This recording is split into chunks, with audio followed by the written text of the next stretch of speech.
Hello, Mixed Nutcases and Dog Days of Podcasting listeners. This is Nuke Jess, and this is a Retrocast. So this is me going back to August 17th, back when we were on our trip to South Carolina. The wedding had happened the night before, and this is what happened the next day. So there were a couple of things that we realized, like, for instance, we left Tech's hat at the venue. A couple other things, and the morning of, we were all supposed to go over to my niece's new house that she had just closed on. They weren't completely moved in yet, and have like a little after brunch sort of a thing, a gathering to see her house and then say our goodbyes and all the other stuff. This is when I was going to bring my present. Now, I had sent them some money ahead of time. I find that if you, especially for family weddings, you're going to a wedding, first off, everybody prefers cash when it comes to a wedding. There's so many things going on. Cash is always a better idea. But if you are close to people anyway, and you're going to their wedding, send them the cash ahead of time, because they really need it before, not on the day of, not in loose bills that could be lost. I actually Venmo'd, just sent the cash via Venmo, and just send them the cash. And I got a really great thank you card from her saying, thank you so much. I used it on my dress and it was very helpful. So that's my top tip. You're going to a wedding, you're going, just send the cash ahead of time, and you can give them a card or whatever you want on the day of, or nothing, but it really is going to be easier getting it ahead of time. Okay, so since my baby sister got married, when she got engaged, or I gave it to her before the wedding, I believe, but when she got engaged, I did a painting, kind of an abstract painting of her and her husband, and gave it to her. I did a similar, I call them my blob people. I did a similar one for my godfather and my aunt. I've done one for some other friends that I know from role playing.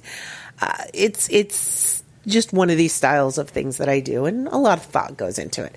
When my first niece got married, I did one for her and her husband, and I even included their dog in the silhouette. I did not include the dogs in this one, but I did them. They took these really beautiful photos on a beach, so I kind of did a beach scene and then put my abstract in there, and I'll post a picture in the feed so you can see what that looked like. And I made that for them, and so I made this really pretty painting, and then I also made a little wood disc with a little cutesy thing using my pet name for her. I'm not going to put that on the podcast, but it was pretty cute too. But I wrapped them all up. When we came down, I had already bought a frame and I packed it, but we put it in the suitcase because it was too big to carry on. And when we got there, it was the frame, the glass, everything broke. So I had to go out. That's what I couldn't remember what I was doing earlier on one of the days on the Friday. I had to go and look. Was it the Friday? Or was it? No, it was the day. It was before the wedding. I had to go and look for a frame. I had to find a frame and, replace the frame. Anyway, so I gave her that and she absolutely loved it. My mom had some nice things for her to open, and, my sister had some things for her to open on the day of. So that was really nice. So she got to see the piece of art that I made her. We all got to hang out, talk. I got to see her house. It is very lovely.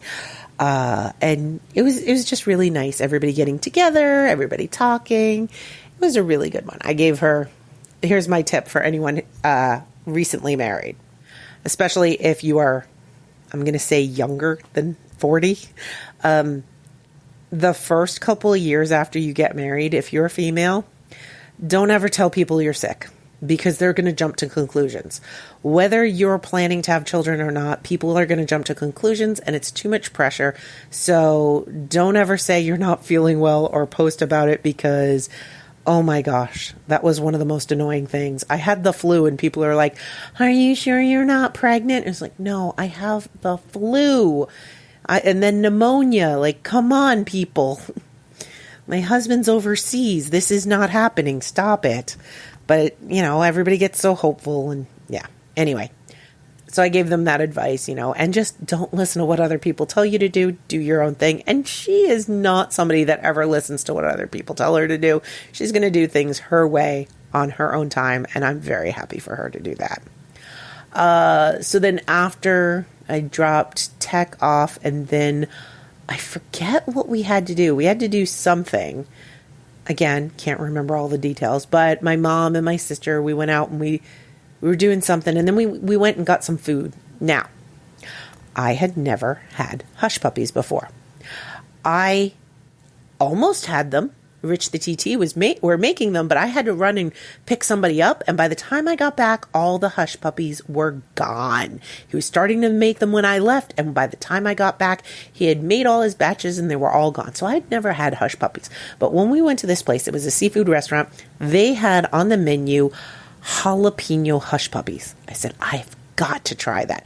I think of like donut holes or Timbits, but made of cornbread and deep fried. That's my best way to describe it. Only much, much better. These had little bits of jalapeno in it. Oh my gosh, they were so good. We ordered extras to take back to the house so that other people in my family could enjoy it. We had a really good time. We had really good food. It was very nice being able to eat some nice seafood. And then we went back to the house and we played some games and we did some things. Now, my nephew was setting up a game and we're trying to pick our roles and all this other stuff. But then later on it was, we want to go out to dinner. One last hurrah. Should we eat at the house? Should we go out to dinner? I was like, you know what? Let's just go out to dinner. Nobody needs to, cook and clean and all the other things. Now, one of my nibblings has celiac, so it was, all right, we got to find a place that the nibbling can eat at. And then my sister, who was staying at another house who had smaller children, said, can we do it before 5:30? I don't want it to get too late for the kids. We're driving home tomorrow. So we ended up going to Outback, and I called to make sure that there would be a table saved for us because I knew we'd be a larger party, and I didn't want to go out and then have to wait 40 minutes to get a table. So we set up a table, did all the things, and had a nice dinner. They were actually really cool. It was so funny.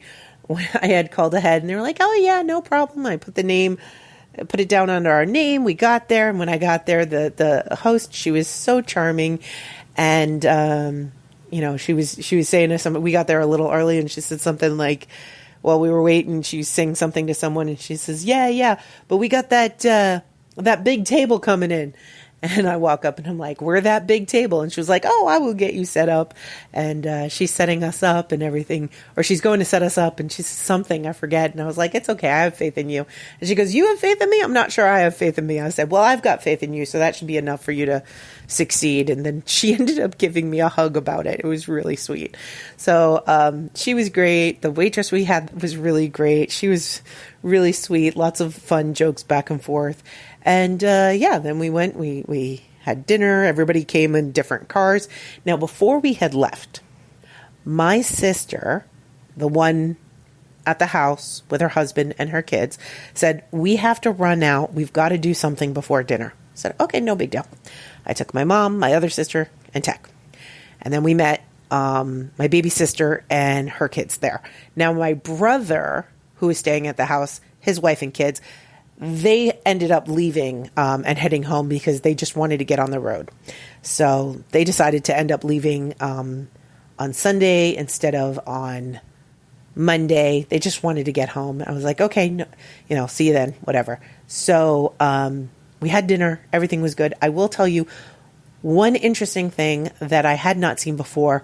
Outback has these like little, I thought it was just a little mobile game, but it's a little kind of mini tablet on your desktop on the table that, yeah, you could play games and stuff, but like if you wanted something and your waitress wasn't around, you could put it in there.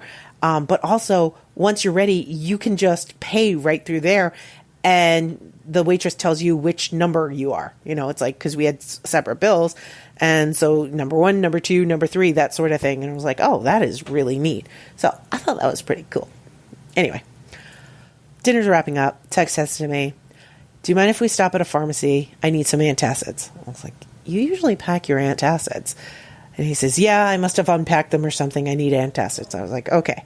Then he says, when we get back to the house, do you mind going for a walk with me? I was like, okay. His stomach must really be bothering him. And then we get back to the house, and as we get there, before we even left the restaurant, my sister with the husband and the nibblings said, the thing we had to do before, we couldn't get it done, so we got to head out. I was like, okay. So we were like the last to leave. Anyway, when we get back to the house, I was like, why is Bessie's car here? She wasn't supposed to be here. And then we go in, and I open the door, and they've strung up a happy birthday sign, and everybody goes, surprise, happy birthday. They're all inside. Apparently, my family had been plotting behind my back because our travel day back was my birthday. They decided to plan a little mini surprise party on our last day. And they had all sorts of different kinds of ice cream and toppings and whipped cream and fudge for make your own sundaes, which is something we used to do as kids.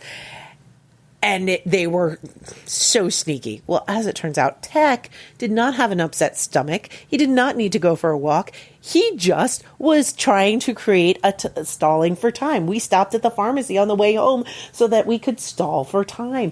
Little sneaky devil. The worst is that the little ones, they knew, and they kept quiet all through dinner. They didn't say anything. Oh, so sneaky. But it was really nice. It was very touched, or I was very touched. I really enjoyed that. So yeah, so we had some nice make your own sundaes, a lot of chatting. Everybody stayed up a little bit later than probably they had planned, but it was really great. And then baby sister went back to her house with her kids. She was going to come back in the morning, pick up my mom, and they were going to drive back up. And my two sisters that drove down together were going to drive up, and then we were going to take my brother-in-law and kids to the airport with us. We ended up playing a game, did not finish the game. It is a very involved game. We had a giant table, and my nephew, he still needed like 2 extra tables just for the setup. It'd be very interesting to play a whole game, but I think it's one of these things that you need like a full day to play. It's not really an after dinner game, but it was a lot of fun, just because it's always fun. And I did tell him that he owes me a game of Bang, because I saw Bang in his bag, and I was like, oh, why didn't we play Bang? I love that game. And he goes, nobody ever wants to play with me. I'm like, I will play Bang with you anytime. I love that game. And so that was that. So it was a very nice day. I will save the not so nice day for the next episode. Nutty Bites is produced by Nimlas Studios under a Creative Commons Attribution No Commercial Non-Derivatives 3.0 International License. That means you can't change it without my permission. You can share it and send it to your friends. Just link back to me, my site, and everything. We live at nimlas.org, which has links to everything social media, including facebook.com/group/nuttybites and patreon.com/nukejoss, or call 347-NUTTY42.